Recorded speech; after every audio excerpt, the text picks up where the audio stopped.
All right. Heavy as Kanamer, the Kanamer, Nemer, which most people translate as be bold as a leopard. Mishnah and Pirkei Avos. So we're going to talk about this Mishnah of Heavy as Kanamer. Three questions we're going to ask. What is az? What does it mean to be az? What does it mean a nomer? What is a nomer? And why kanomer? So in other words, most people translate it as bold as a leopard. So the question is, what does bold actually mean in Avodas Hashem? And is it a leopard? Maybe it's a different one of the big cats. And what is the Mishnah trying to tell us? To be bold like a leopard, just be bold. What's the dogish of being bold like a leopard? What is that trying to tell us? So you can walk through, it's fine. So we start off with the first question, Ma'u az, what does it mean? Az can also be sometimes oiz la'amit and is strong. Here it's az, it's always translated as bold. What does that mean? So we're going to bring a number of pirushim that the Mefarshim bring. The main pirush is from the Tur, and the Tur says, Loilis bayish mipnei amaligim. Bold. When people say to be bold as a leopard, to be az kanamer, it means to be bold and courageous, even though you're one against everybody, and seemingly you have no power, everyone is stronger than you.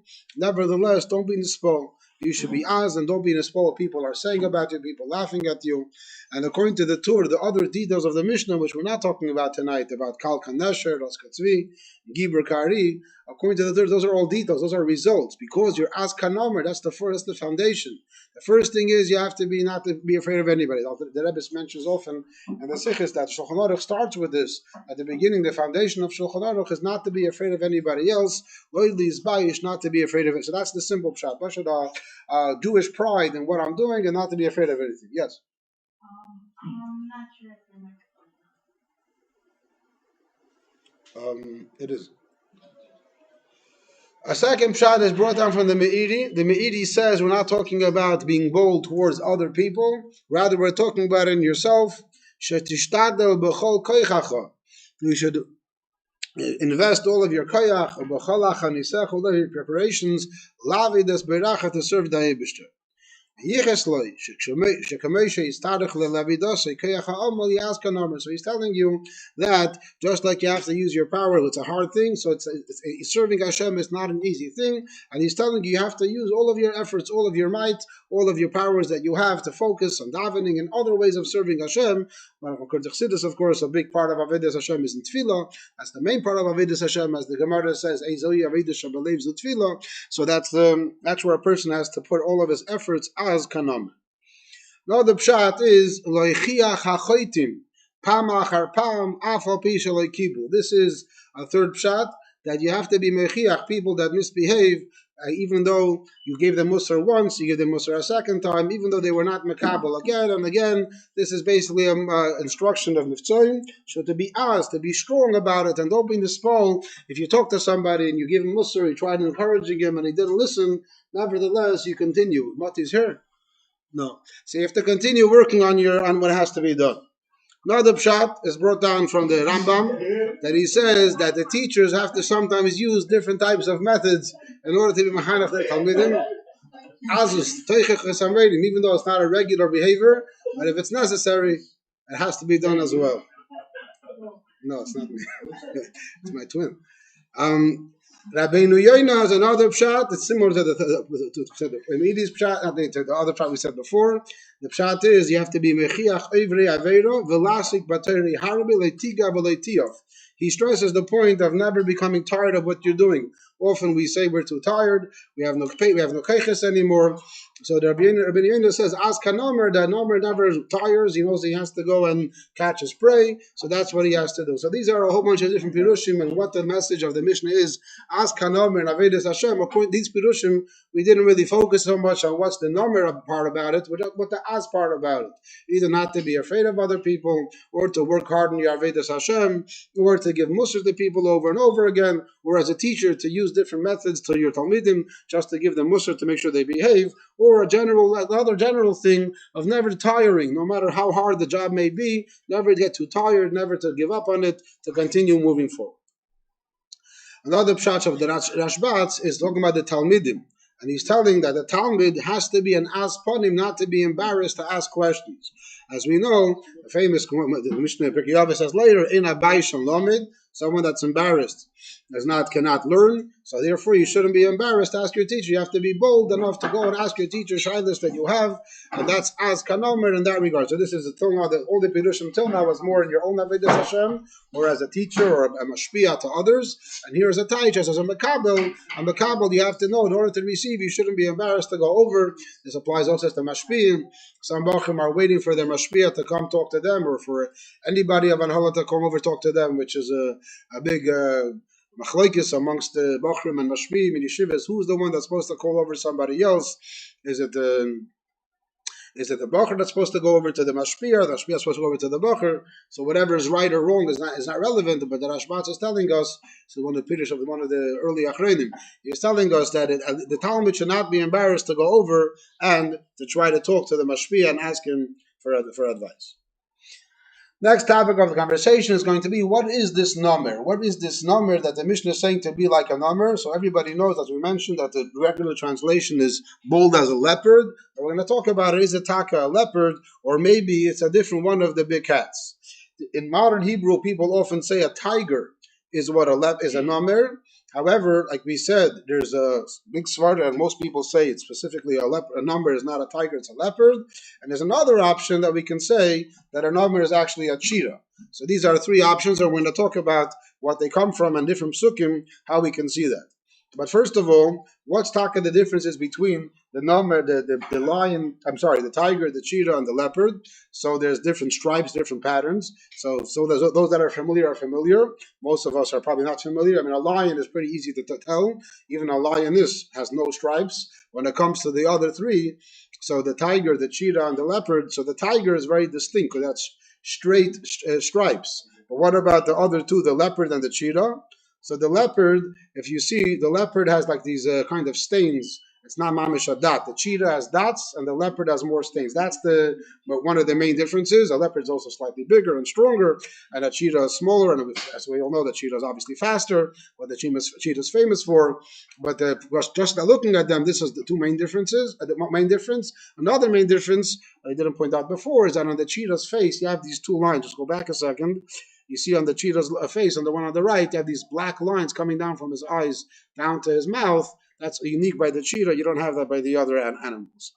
So these are the two ones. There's another big cat, which is called a jaguar. A jaguar is very similar to the leopard. However, it's different in its size and also, but as you see, on this left is the leopard. So the leopard doesn't have any dots within the stains. It's just this pattern around it. The jaguar, in addition to that, also has a dot inside it. Now, the jaguars are native to America, South America, America Bichlal, and the pashtus, we're not talking about jaguars. The pashtus, they're all cousins, they're all evolved one from the other, they're not mamish completely separate species. But when no one says be bold as a jaguar, that's not what people talk about.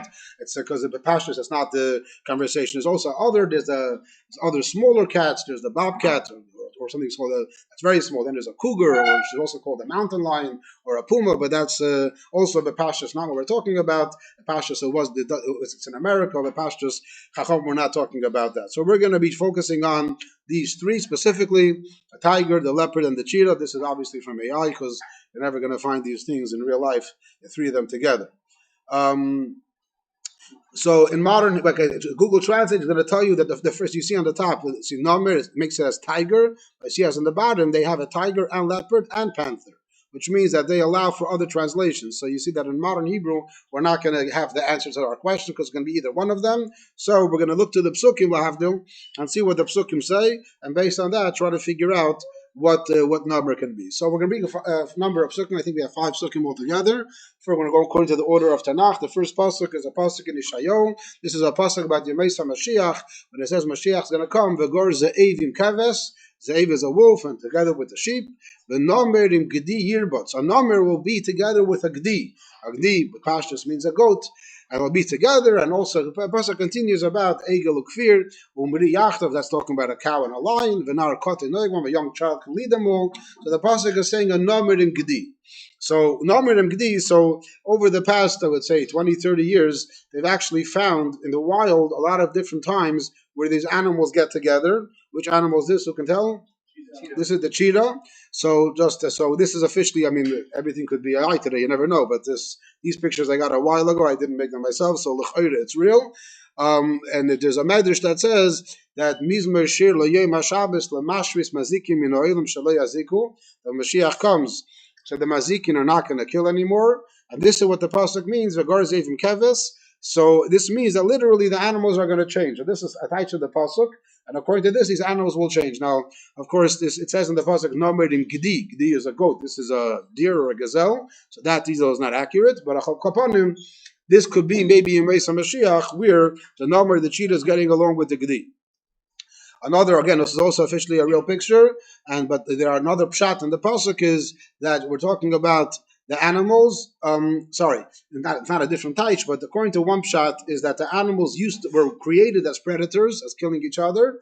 However, another pshat is that they were l'chatchila never predators. When Hashem created the world, they were already then, they all got along, and according to this pshat, it says that the chatchila, this is the Radak saying. The Radak says that the chatchila, all the wild animals also ate grass and were herbivores basically, and only later after the Tchila Sabri, it doesn't say exactly when, but eventually they started becoming eating flesh and eating others.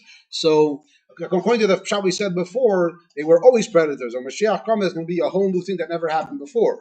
According to this pshat, Nabarim the Irbas are going back to their original behavior. And this is obviously a tiger with the stripes, and this is the leopard. It's also officially a real picture, but this is just another pshat from the Radak. This is from the Rambam. And the Rambam says that it doesn't mean that the animals are literally going to change Lasid Lavai. It means it's a moshul, that the Rishoyim, the ones that just like now, the animal, that there are wicked people that are like Rishoyim, that steal and kill whoever's weaker than them. So Lasid Lavai, all these people are going to behave better. Mesa Mashiach is going to be sholim, ba'ardis, no one's going to fight. That's what the pasuk is talking about. So basically, Namirim Gdi Irbas, this pasuk doesn't really tell us much, because no matter, even if it's not literal, then for sure it can be any kind of wild animal, and even if it's literal, just because we find these weird stories in the wild, doesn't mean that it's actually going to be a change. There is a float by the Rebbe which went by when I showed this once in the past. So Bachar told me, okay, now I know for sure a number is a tiger, because this is what they put on the float in front of the Rebbe. So number is tiger, and this is a gdi. So we know the answer. There's no point in even discussing weiter. It's very cute, a very nice hergation, but you understand, just because the Rebbe smiles at the float doesn't mean that the Rebbe is saying number means tiger, and doesn't mean the Rebbe is saying number does not mean something else. Another pasuk is in Yirmiyah, where the pasuk says, "Al kain hikom aryeh miyar." The Yidden are misbehaving; they are doing many avedas. So the lion will come out of the woods. Zeiva rabish yishtedem, and the wild wolves will come and will plunder them. And nomer shoyked al oreyim, and the nomer is shoyked. We'll see what that means in a moment. On their cities, and kol hayetzim mehena yitaref. Whoever leaves the city will be preyed upon. Will be killed by the nomer. This pasuk is telling us that the number is shoyked. Here we have already some kind of details. The previous pasuk wasn't saying much about the number. Here we're saying that the number has a teva of shoyked al oreyim. So what does it mean that it's shoyked al oreyim? So the Radak says, "Kumeishav shakat shomer ini nishtadlus al adavar v'asmodaboy." Number shoyked means he's constantly trying to go and catch. Now this applies to all the wild cats. All of them are constantly trying to go and catch their animals. It's Yadua that I think it's every 14 or 16 chases that a lion or a tiger or leopard tries to catch a wild animal, a deer, a gazelle in the wild. Only 1 out of 14 or 1 out of 16 are successful. But they're constantly trying. They're trying again and again because they know that life depends on it. They're not going to eat the meat. They're going to die. So the word shoyked, according to this, is that they're chasing after. So this word doesn't really tell us much, because all of the wild cats, again, cheetahs, leopards, and tigers, all of them are constantly trying to catch, so that doesn't say much. Another taich is, the Malbim says, Hanomer darked lishked etzel ha'arim le'erev al hanoshim shoyked al arev. Here he says that the derech of the number is to wait stealthily in ambush for people, or could be the pasuk is talking about when Yidden are getting punished for doing their avedas, but it can also be their teva bechlal to when they catch others, that they wait stealthily till they catch. This l'chayda fits mostly with the leopard. All the animals wait in ambush, but I think, if I'm not mistaken, by the tigers and by the cheetahs, you don't have this so much. You just wait and wait for their opportunity. Akumi, I'm wrong about that. The scientific often will refer to the leopard as the assassins of the jungle, and they also use the most strategy when hunting. Yeah, so we'll talk about that soon. Right. So the chayra, they're the most right. That's right. According to the Malbim's shot, taket fits more with what with the leopard than the other two. Even though, of course, all the wild animals will sometimes wait in stealth and wait till they catch their prey. Another taich and shoykid is yemaher lovei alareim lashchisim, that they come very quickly. So the one with you here, quick, you right away think about the cheetah, because as we all know, the cheetah is the quickest. So this is a mitzudas shot that they quickly come into the city. But of course, it doesn't have to be a cheetah, because leopards and tigers can also run very quickly, easily outrun a human being, no problem. Chas v'shalom, it should never be such a thing. What? I'm sorry? This is the mitzudas. Mitzudas is a pirush on Tanakh that he highlights the words that have to be explained. So this is the same pasuk we're quoting.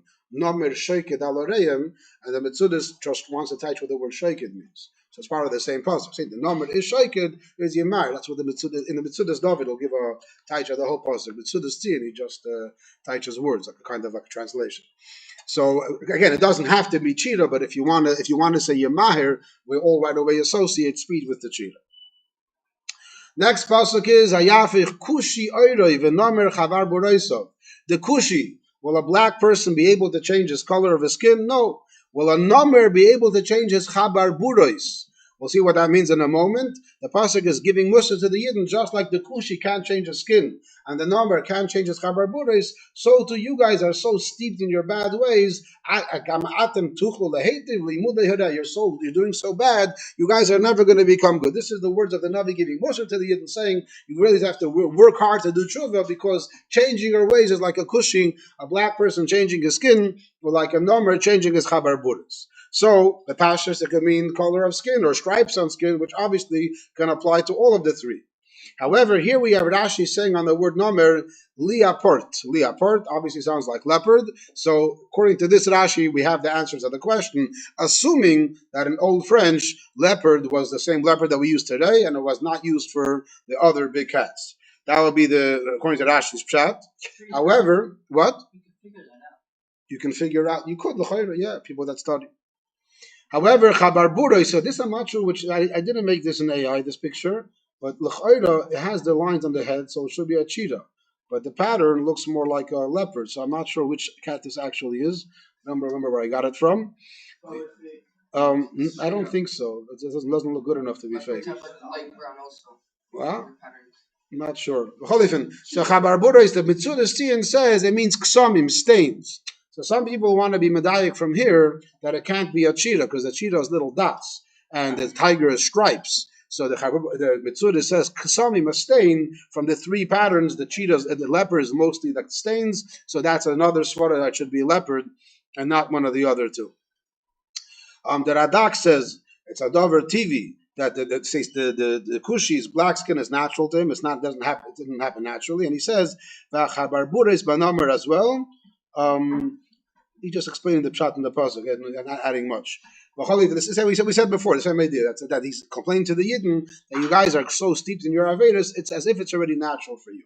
So basically, again, this in theory could be a tiger. He's not focusing on what Chabar Buris means. It could Chabura usually means a bruise, which would mean like a stain. Wouldn't be a stripe. There's other words for stripes, l'chayra. So l'chayra, this pasuk is one of the strong psukim to prove that it's specifically a leopard. This pasuk in Chavakuk is a pasuk where Hashem is telling the Yidden that the enemies are going to come and pounce upon them. So I'll start from the second part after the lines that are underlined.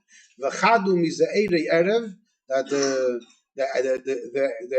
horses of the enemy will come upon you, and they will be stronger than or more chad than the wolves of the wild, and they're going to come upon you and they're going to destroy you. But the beginning of the pasuk is v'kalu minamedim suso. So the horses of the enemy are going to come and pounce upon you and destroy you, and they're going to be kal minamedim. What does it mean, kal minamedim? So the Mitzudas Tzion says nemedim is an animal that runs very fast, and afal pichein, the horses of the enemy will come even faster. So again, the assumption is the moment you say Shem Chaya Kala Samedu, it's an animal that runs quickly, you assume cheetah, but again, like we said before, leopards also run very fast, so Lav Dafka is a real he's going forever. How can I know her? No, this is a GIF, you understand, yeah? Alright.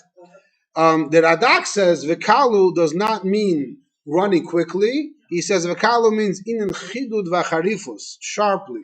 So the sharpness of the horses will be more sharp than the number.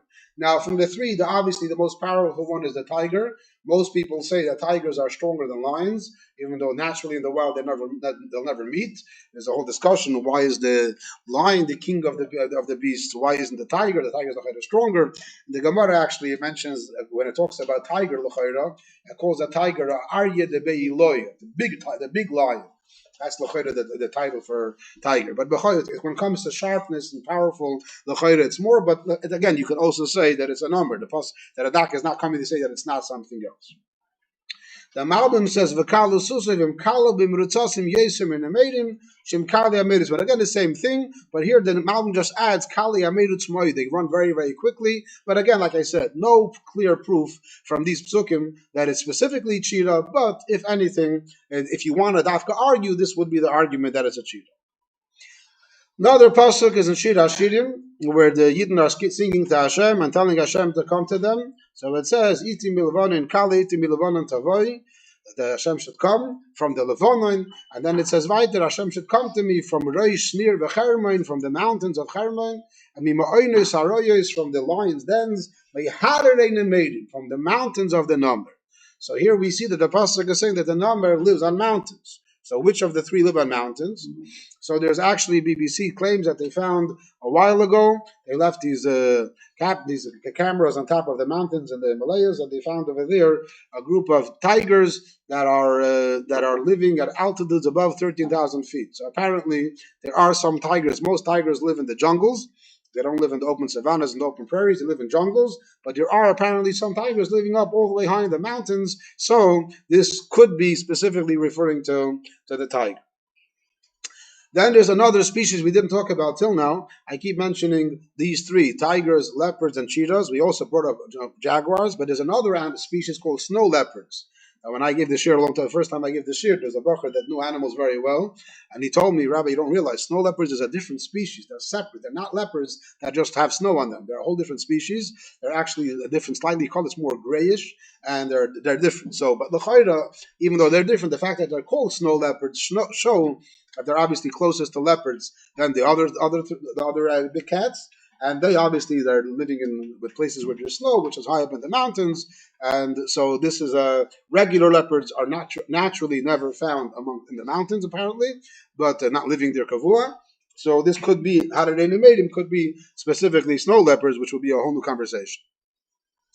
Cheetahs also apparently sometimes will live above sea level, high places on different mountains. So that's also another possibility that could be the cheetahs. So from this pasuk, you can go both ways. Regular leopards have the biggest challenge from this pasuk, unless we're going to say, which will pashtus make sense, that leopards and snow leopards are cousins. They evolved from the same original leopards, and eventually some of them went down and they remained in the jungles, and some of them stayed up on the mountains. So what the pasuk is talking about the ones that stayed on the mountain. Those are all the psukim. So the bottom line, the pashtus leopard, Rashi said, number means leopard. We'll keep it at that, and that's what everyone translates, bold as a leopard. So what does it mean as kanamer? What is that trying to tell us? So this is an article that people are writing about leopards, that even though they're not as fast as a cheetah, and they're not as strong as a lion or a tiger, they rely on their wits, and they have all these ideas of what they do. So this is, as far as I know, a real clip of a leopard waiting on top over there, and obviously there's a lot of, he obviously had to wait there for a while for all of them to come, and he had to think out and precisely when he's going to jump on the right time, and risking falling from such a height altogether. So this shows on his wit, on his being az. And there's another loshon that it's the same article where they say that none of the other predators, they attack their victims with such fury. So there's something unique about the leopard, how it attacks, as was mentioned before. And this is what the pasuk is saying, as kanamer, from all the pirushim we said earlier about being az. So there's a certain tkifus that the leopard has more than any of the other animals have.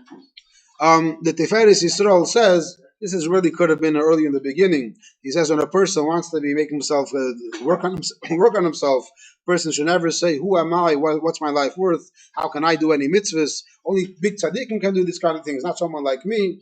So the Mishnah is telling you, be as like a number, just like the number is not afraid of anything, even though he's not necessarily as strong as the other animals, but he's not afraid. So too, you should tell himself, this is the Dogish and Aska Nomer Davka, not the other things that we said is the first 5 Pirushim that we brought earlier can be used in any, just be strong and, don't be tired. But here the Adgasha is that just like the number, like we pointed out, is weaker than the Fi'erech. And Afal Bechen, he's not in his fault from the fact that he's weak and he pushes ahead no matter what. So to a Yid has to be pushing ahead no matter what. Ask a number, don't be in the spot where people are telling you you're too weak or what you're telling yourself, and go ahead to do what the Eibishter wants. Now, there's a word of the Baal Shem Tov. The Baal Shem Tov famously says, whatever a Yid sees or he hears, that's a lesson for him in Avedas Hashem Yisborach.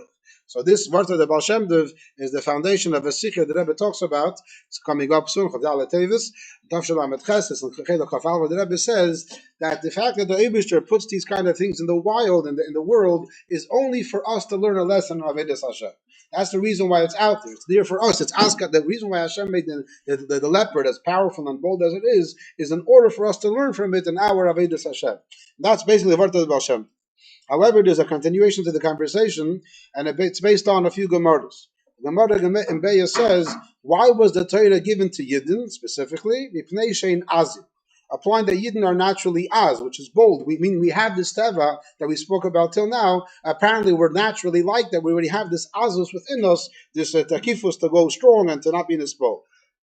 However, the Chayr is a contradiction, because the Gemara Yevamah says that there are 3 simonim for the Jewish nation, Rachmanim and Baishonim and Gerim Lechasodim. Baishon is the opposite of Az, like we mentioned before. Lo ya Baishon Lomid, you have to be Az. So the Chayr, there's a contradiction here in the Gemaras. Are the Yidden naturally Baishonim or naturally Azim? We said earlier that, a moment ago, we said that because Yidden are Az, that's why they have to get the Torah. Now we're saying Yidden are Baishonim. So the Rashi answers the question, and he says that Farket, Yidden are naturally Az. But the Torah was given to us that we should learn Torah, and it should make us not Az. He says, Rashi is telling us that that's when the Gemara in Yevamos, which says Yidden are Baishonim, that's not natural. Naturally, we're Azim. But because we got the Torah softens us up, and that's why now we have the midah of Baishonim. The Mashal says similarly that he says that Teva, the Busha became part of Nefesh B'nai Yisrael, but only through Matan Torah. B'nai Yisrael on their own are Azim. So this is Rashi and Marsha basically saying the same thing, that naturally we are Azim. However, because of Matan Torah, because we received the Torah, that softens us up, and now we are not Azim anymore. And this also answers that in Tanya, Alter Rebbe says at the end of Perek Aleph, he says the Midas Toivish Shabbateva Kol Yisrael come from the Klipas Noiga, and he says like Rachmonus and Gvilas Chasodim. And so before Shem ask, why does Alter Rebbe say Baishonim? The Gemara says we have all 3 Midas. We also have Baishonim. So based on Rashi and Marsha, that's the answer. Because we also have Baishonim, but that's not natural. These midas of Rachmanos and Gmilas Chasodim come naturally from the Klipas Noiga. Our natural Nefesh HaBahamis has these good midas. But the midah of Baishonim, it's not coming from our Nefesh HaBahamis. It's because the Torah weakens us, and that's why we end up having Baishonim as well. But it's not a natural thing. The Rebbe concludes in the Sikha that when we're talking about Azus, we're not talking about Azus and Avedas Hashem. When it says Az Kanamer, we're trying to say, and the Mishnah says Azin Ba'umois, we're trying to say that some people have this like in-your-face attitude. Yeah, we have students in the yeshiva, some of them are just constantly in your face, or another word that could be used is obnoxious. And it's that's Pashas a bad thing.